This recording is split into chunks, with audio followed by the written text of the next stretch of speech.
Hello student, अब हम लोग देखते हैं कि यूकेरियोटिक कोशिका किसे कहते हैं।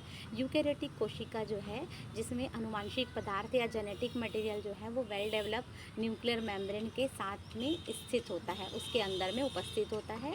और केंद्रक में स्थित जो जेनेटिक मटेरियल है जैसे डीएनए, आरएनए है ना, और हिस्टोन और नॉन हिस्टोन जो प्रोटीन है वो वेल डेवलप क्रोमोसोम के रूप में पाए जाते हैं, तब हम उसे क्या कहते हैं, यूकेरियोटिक कोशिका कहते हैं। ठीक है, तो ये जो आपको स्ट्रक्चर दिखाई दे रहा है ये एक यूकेरियोटिक कोशिका है। यहाँ पे आपको जो इनकी लेवलिंग दिखाई दे रही है, जैसे कि ये आप देखिए, ये क्या है, सिस्टर्नी है ना।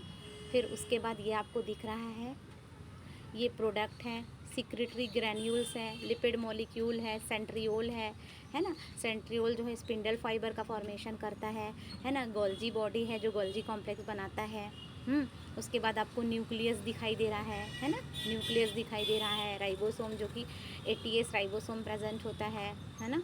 और ये क्या है, माइटोकॉन्ड्रिया। माइटोकॉन्ड्रिया का इनलार्ज आपको देखोगे तो यहाँ पे माइटोकॉन्ड्रिया में क्रिस्टी दिखेगा, मैट्रिक्स दिखेगा, यूनिट मेम्ब्रेन भी आपको दिखाई देगी, है ना। न्यूक्लियर एनवलप, न्यूक्लियर मेम्ब्रेन जो है वो यहाँ पे ज़रूर प्रेजेंट होगी, है ना। न्यूक्लियर के पास में यहाँ पे क्या दिखाई देगा, पेरिन्यूक्लियर स्पेस भी दिखाई देगा। ये पोर्स है, ये न्यूक्लियोलस है, अंदर में क्या रहेगा, न्यूक्लियोलस भी रहेगा। ठीक है, तो ये जो सेल का आपको यूकेरियोटिक सेल में ये विभिन्न प्रकार के जो संरचनाएं हैं वो दिखाई देंगी।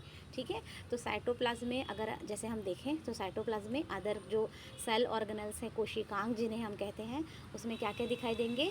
यूकेरियोटिक में माइटोकॉन्ड्रिया दिखाई देगा, क्लोरोप्लास्ट दिखाई देगा, लाइसोसोम, गोल्जी कॉय या गोल्जी बॉडी जो है वो दिखाई देते हैं। और इनके साइटोप्लाज्म में क्या दिखाई देगा बच्चों, लाइसोसोम, गोल्जी बॉडी और अमीबॉइड मूवमेंट जो है होता है। और जो केंद्रक में न्यूक्लियोलस भी प्रेजेंट होता है और इसमें एक से अधिक क्रोमोसोम्स होते हैं और इनके गुणसूत्र में गुणसूत्र मतलब क्रोमोसोम में हिस्टोन पाया जाता है।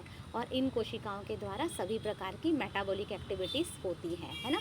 अब अगर हम इनके कैरेक्टर पर ध्यान दें तो कैरेक्टर कौन कौन से हैं, केंद्रक के अंदर केंद्रिका उपस्थित रहती है। केंद्रक मतलब न्यूक्लियस के अंदर न्यूक्लियोलस ऑल्सो प्रेजेंट होता है।